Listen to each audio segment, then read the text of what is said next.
오래전에 후배 목사님으로부터 들은 아주 마음 아픈 이야기 하나입니다.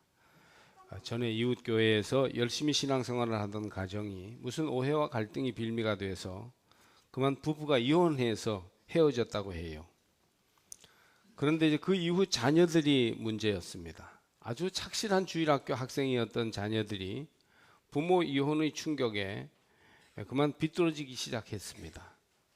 그래서 전혀 애들이 그럴 줄 몰랐는데 아주 이상하게 많이 비뚤어졌습니다. 큰 딸아이가 중2인데 완전히 문제아가 돼서 언제 학교를 그만둬야 할지 알 수 없는 그런 신세가 되었습니다. 그때 이제 엄마와 헤어져 있는데 오랜만에 엄마를 다시 만났어요.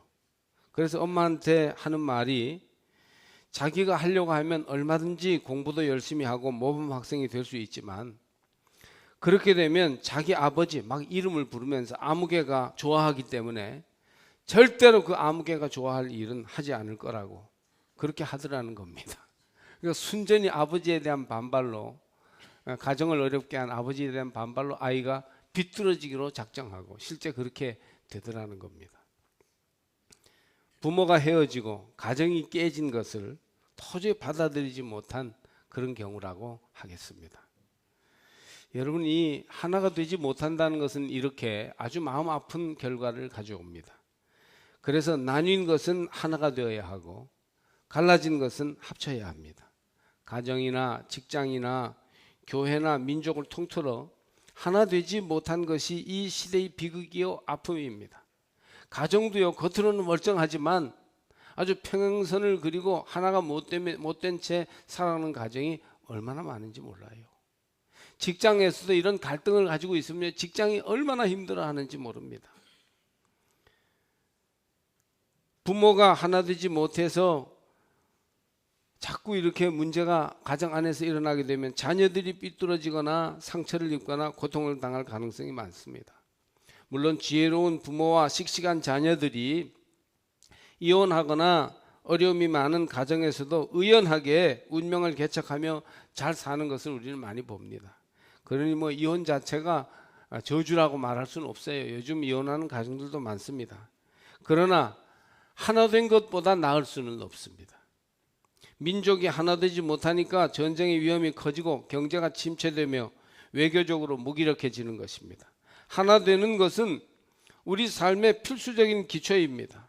그래서 무슨 일을 하는 것보다 우선 우리는 하나 되기를 힘써야 합니다. 조금 더디 가더라도 같이 가는 게 좋습니다. 조금 일이 그렇지는 한이 있어도 하나 되는 일을 결코 깨지 않도록 노력해야 합니다. 부끄럽게도 교회는 분열의 역사를 많이 가지고 있습니다.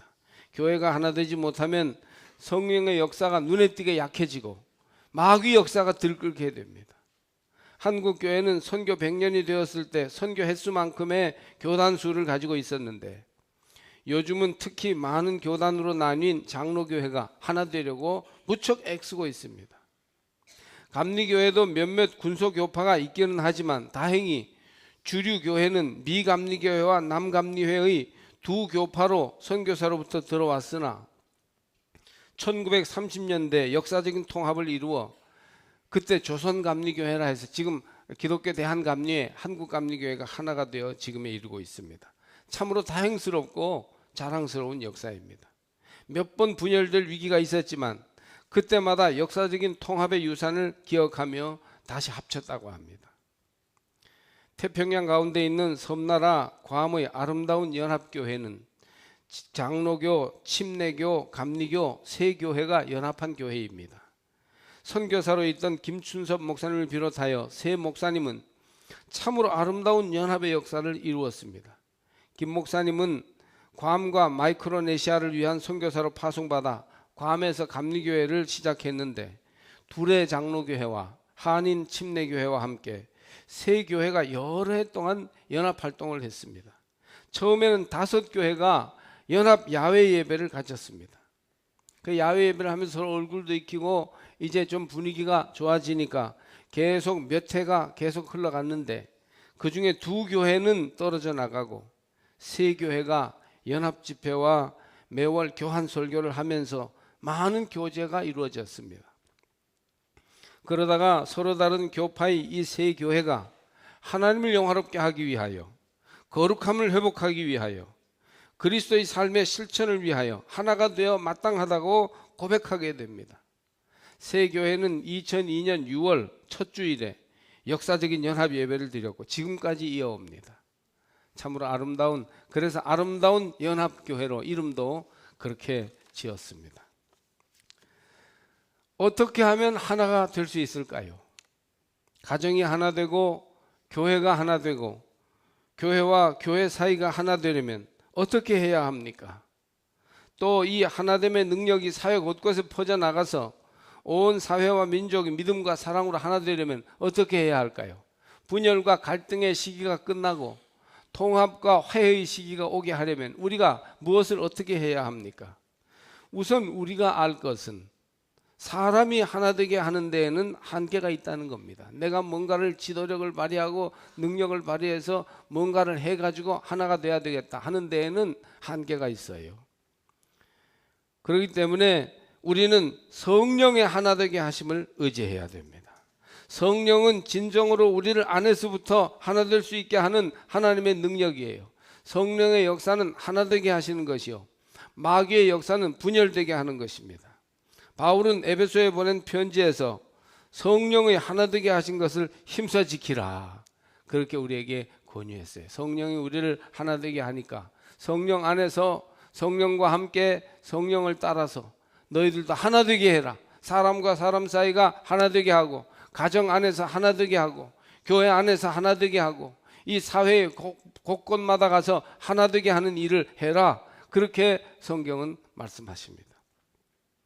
2절 말씀을 보니까 모든 겸손과 온유로 하고 오래 참음으로 사랑 가운데 서로 용납하고, 여기서 볼 수 있듯이 성령의 하나 되게 하시는 것을 힘써 지키는 것이 겸손과 온유와 오래 참음으로 서로 용납하는 것입니다.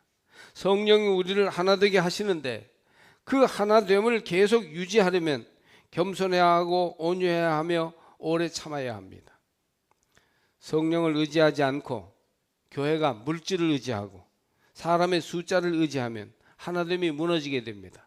이상하게 교회에 문제가 많고 뒷말이 많고 갈등이 많은 것은 성령을 의지하지 않고 사람을 의지하고 물질을 의지하기 때문이에요. 그러면 틀림없이 갈라지고 분열의 영이 우리 속에서 역사하게 됩니다. 성령께서 우리를 하나 되게 하십니다. 할렐루야. 성령의 하나 되게 하심을 따라 선교회가 하나 되고 속회가 하나 되고 우리의 모임이 하나 되고 성령의 역사로 하나 되게 하는 역사를 온 세계에 전파해야 할 것이에요. 하나님 나라는 성령 안에서 열려지는 의와 평강과 희락입니다. 성령께서 우리를 바르게 하십니다. 바르게 살려 하면 반대에 부딪힐 때가 있고 손해볼 때도 있습니다. 그러나 성령께서 우리를 정직하고 용기 있게 만들어 주십니다.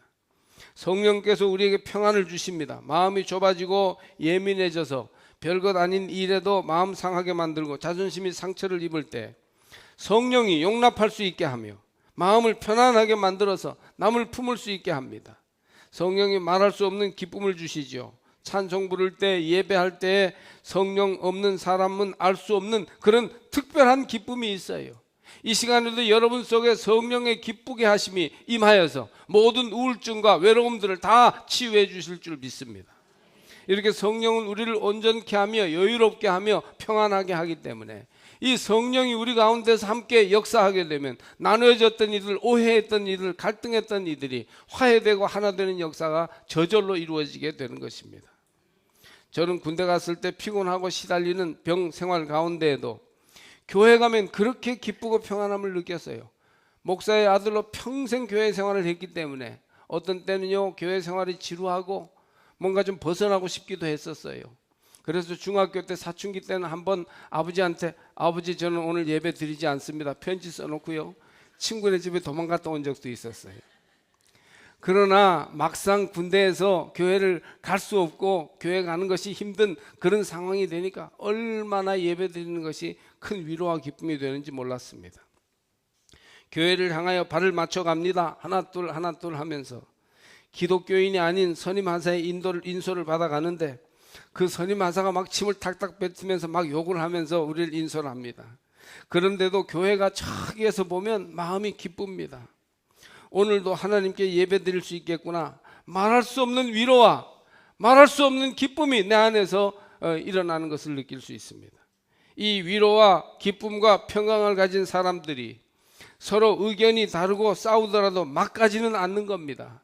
그래서 결국 끊을 수 없는 하나됨이 그 안에는 있는 것이에요. 그래서 성령은 우리를 하나 되게 하실 수 있습니다.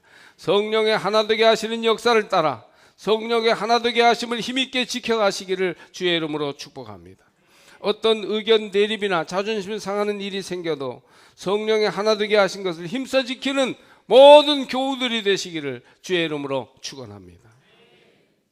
오늘 성경을 보니까 특별히 2절 말씀에 세 구절이 나오는데 성령의 하나 되게 하신 것을 잘 지키려면 겸손과 온유와 오래 참음으로 해야 한다.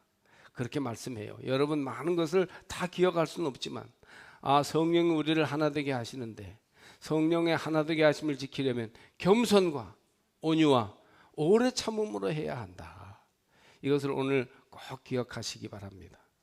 성령의 하나 되게 하신 것을 잘 지키려면 겸손해야 돼요.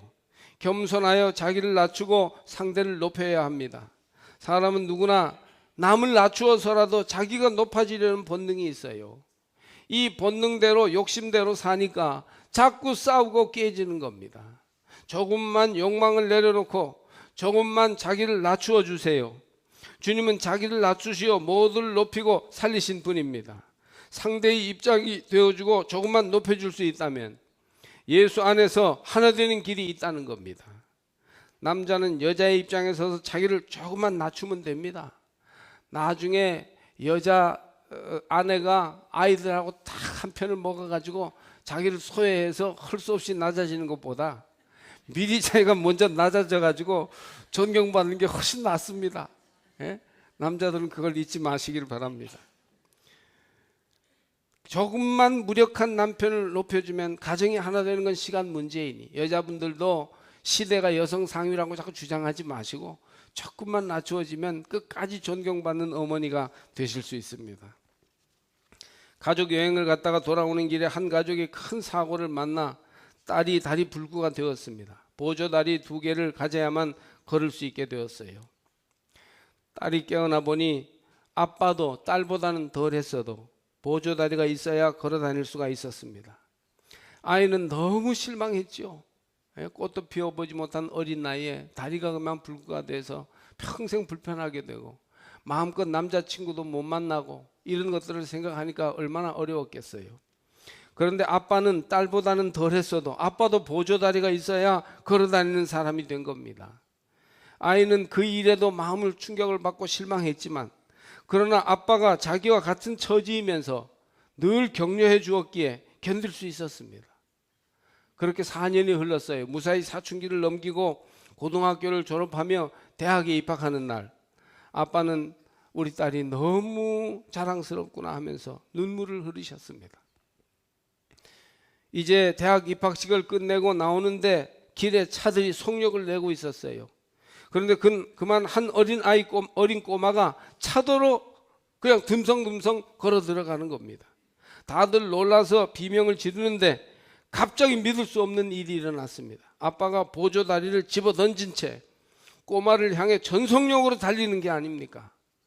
잠시 후에 아빠는 아이를 안고 인도로 나오고 있었습니다. 엄마도 봤지? 아빠가 걸었어요. 그래서 엄마는 한참 망설이다가 놀라운 얘기를 해줍니다. 그것은 아빠는 원래 다리 불구가 아니고 교통사고 날 때 팔만 다치셨는데 딸이 다리를 다쳤기 때문에 딸의 마음을 이해하고 딸과 함께 하기 위해서 4년 동안 딸 앞에 가짜 다리 장애인 노릇을 하면서 보조다리를 짚고 다니신 거였습니다. 같이 되어야 진정으로 아픔을 유래해 줄 수 있다고 하면서 자기 자신을 딸의 장애와 함께 불편을 감수하며 4년을 지낸 겁니다. 여러분, 남의 어려운 처지만큼 낮아지는 것, 이것이 진정으로 하나 될 수 있는 길임을 기억해야 돼요. 우리는 보통 주위에 가까운 사람들이 뭔가 좀 덜 따라오는 것 같으면 비난하고 야단치고 혼내고 그러는데 오히려 이 경우는 같아짐으로써 성령의 하나 되게 하신 것을 힘써 지킨 것입니다. 두 번째로 성령의 하나 되게 하신 것을 힘써 지키려면 온유해야 합니다. 성경은 그렇게 가르쳐 주십니다. 저는 온유라는 이 말씀을 따뜻한 접촉이라고 바꾸어 보고 싶습니다. 따뜻하고 부드러운 접촉이에요. 따뜻하게 다가서는 것이 있어야 하나가 됩니다. 부부 사이에 말로만 무슨 뭐 사랑해 좋아해 그래가지고는 안 돼요. 손을 딱 잡아주고 딱 이렇게 안아주고 이 뭔가 따뜻한 접촉이 있을 때 부부 사이의 문제가 해결될 수 있는 것입니다. 교인 간에도 하나가 되려면 따뜻하게 다가서야 합니다. 부부도 하나가 되려면 딱딱하고 차갑게 다가서서는 안 되지요. 부드럽게 따뜻하게 접촉해야 됩니다. 만져주고 손잡아주고 안아주는 부부는 절대 갈라서지 못합니다. 사람의 가장 큰 힘은 부드럽고 따뜻하게 다가갈 때 나옵니다. 힘겨루게 하면서 꼿꼿하게 목을 세우는 것은 강해지는 게 아니라 사실은 약해지는 거예요. 가장 무능해지는 방법입니다. 지금은 정감의 시대지요. 부드러운 것이 강한 것을 이깁니다. 따뜻한 것이 차가운 것을 뚫습니다. 이럴 때는요, 아멘 해도 돼요. 그렇지 않습니까? 따뜻하고 부드러운 것이 강하고 나를 세우는 것보다 훨씬 더 강해요. 참으로 사람을 변화시킬 수 있고 문제를 해결할 수 있고 일을 성취할 수 있는 것입니다. 명절에 큰아들 집에 모든 가족이 모였습니다. 제가 어느 기독교 잡지에서 본 이야기입니다. 아내는 음식 만들고 집안 치우느라 이틀을 수고하였습니다. 가족들이 모여 어머니 추도 예배를 드리고 아침밥을 먹고 나서 내 며느리가 설거지를 하고 음식을 정리하는데 큰 동생이 제 아내를 부르고 둘째 동생도 과일 먹자 부르고 막내까지 씩 웃으면서 마누라들을 불러 앉혔습니다. 부엌에는 맏며느리인 아내만 남았습니다. 산더미 같은 그릇 앞에 서 있는 아내가 너무 안쓰러워 보이자 남편은 일어나 부엌으로 가서 와이셔츠 소매를 걷어붙이고 아내 옆에 섰습니다. 내가 세제를 묻힐 테니 당신이 헹구어. 그러자 동생들과 동서들이 눈치를 보았습니다.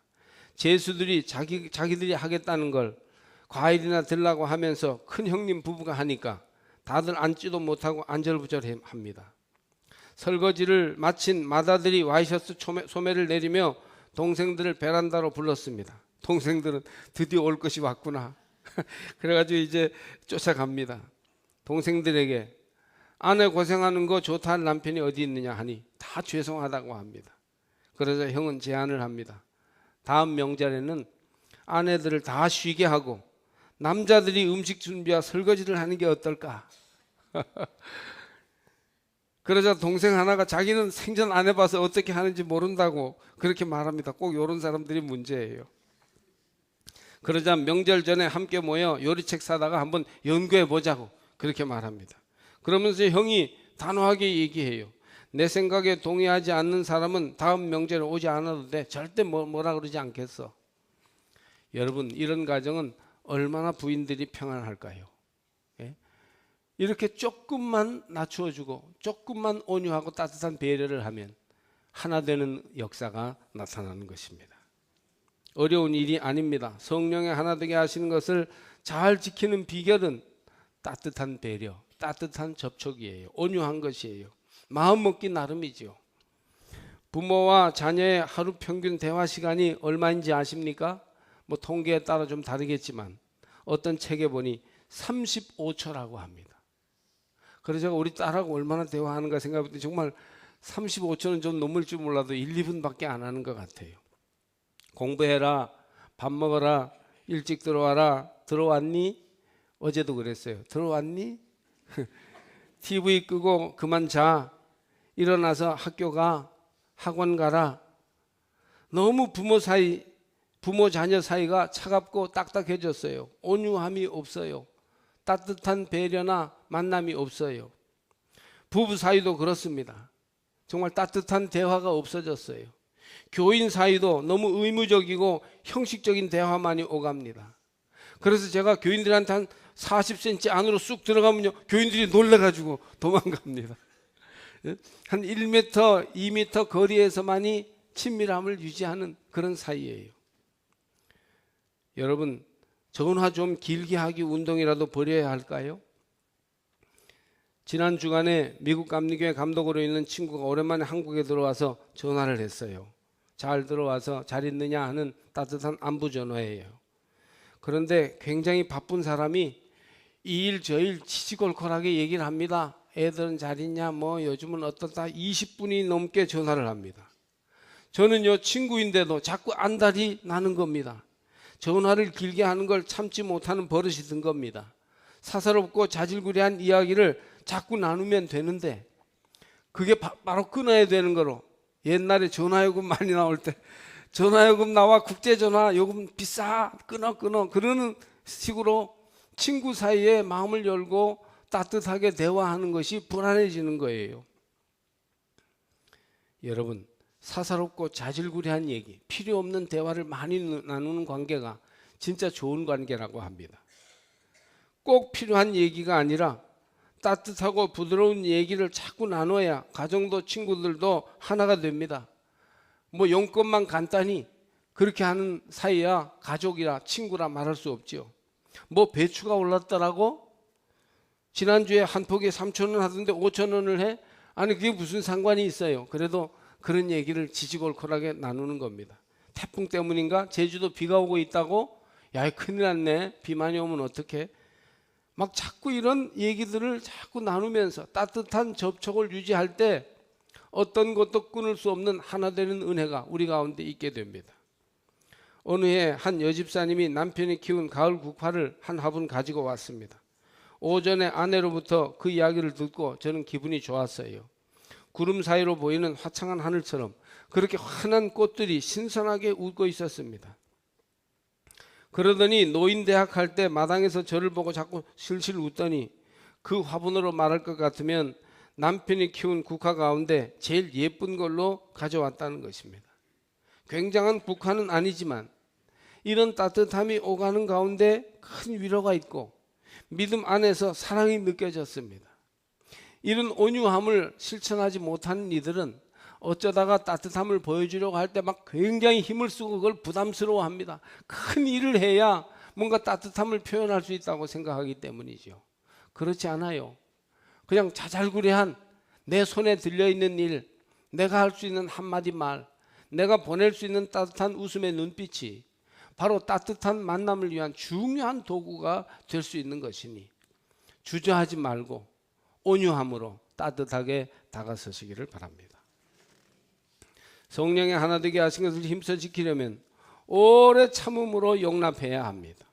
그리스도께서 죄인을 참으신 것처럼 오래 참아야 합니다. 아주 오래 참아야 되지만 오늘 저는 무지무지하게 끝까지 인내함으로 오래 참아라 이렇게 말씀드리기보다 한번 따라해 보실까요? 조금만 더, 한 번만 더 이렇게 말씀드리겠습니다. 여러분 조금만 더 참아보세요. 한 번만 더 참으세요. 그러면 될 것을 그거 못 참아서 문제를 일으키고 갈등이 일어나고 깨지게 됩니다. 여러분 조금만 더 참으세요. 한 번만 더 참으라고 주의 이름으로 말씀드립니다. 그런 것들이 쌓여서 오래 참는 거 아니겠습니까? 이번만 참자 그러면서 위기를 넘기는 거 아니겠습니까? 자녀 키우는 거 오래 참는 거예요. 하루에 12번씩 참아야 자녀를 키울 수 있지 않습니까? 남편을 존경받는 사람으로 세워드리는 것 오래 참음으로 됩니다. 아내를 성숙한 어른으로 한 가정의 훌륭한 어머니로 인정받게 하는 것 오래 참을 때 가능한 것이지요. 초신자를 교인다운 교인 만드는 것 오래 참고 기다리지 않고는 안 되지요. 이번만 참으십시오. 조금만 더 참으세요. 서로 다르지만 다른 것을 배척하지 않고 그대로 받아들이면서 사는 것 이게 용납입니다. 겸손하고 온유하며 오래 참는 가운데 서로 받아들이며 있는 그대로 인정하고 사는 겁니다. 세상 사람들은 당신이 나처럼 되라 그러면 하나 될 수 있다고 주장합니다. 나를 죽어라고 사랑해 주길 바란다 그러면 나도 할 거야 이렇게 말합니다. 결혼한 남편이 아내더러 자기 성질과 생활 습관에 맞춰달라고 하면 아내는 당신이 나를 사랑한다면 내 취향과 습관에 좀 맞춰주라고 서로 주장합니다. 이것이 평행선을 일으키는 한 그 가정은 하나 될 수 없습니다. 싸울 때마다 이렇게 서로 줄다리기를 하며 당신이 나처럼 되기를 기대하느라 화내고 미워하며 불행하게 삽니다. 아, 나랑은 안 맞는 사람이야. 남편이라더니 정말 항상 남의 편이네. 이러면서 실망하고 좌절합니다. 하나 되려면 용납하고 믿음 외에는 내가 당신처럼 되는 수밖에 없는 것입니다. 여러분, 그러므로 용납하고 인내하시기를 바랍니다. 아인슈타인이 된 것은 부모의 인내와 용납 때문이었어요. 4살이 되도록 말도 제대로 못하던 아이였습니다.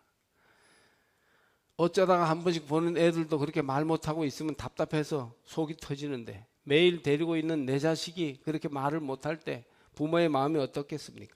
학교에서 그의 성적은 수학을 제외한 모든 과목이 낙제점이었어요. 담임 교사는 부모에게 정말 미안하지만 이 아이는 이대로 나가다가는 어느 분야에서도 성공할 가능성이 없다고 말씀드릴 수밖에 없습니다. 이렇게 단언을 합니다.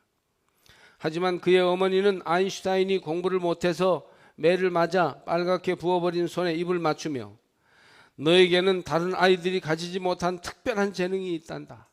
너는 틀림없이 훌륭한 일을 하게 될 거야 라고 말해 주었습니다. 어머니가 오래 참으면서 용납하고 끊임없이 부어준 격려가 낙제생 아인슈타인을 일으켰다고 합니다. 그는 15세가 되기 전에 뉴턴, 스피노자, 데카르트 같은 과학자, 철학자들의 책을 읽을 정도로 발전했고 상대성 원리를 발견하는 세계적인 천재로 탈바꿈한 것을 아마 우리가 다 알고 있습니다.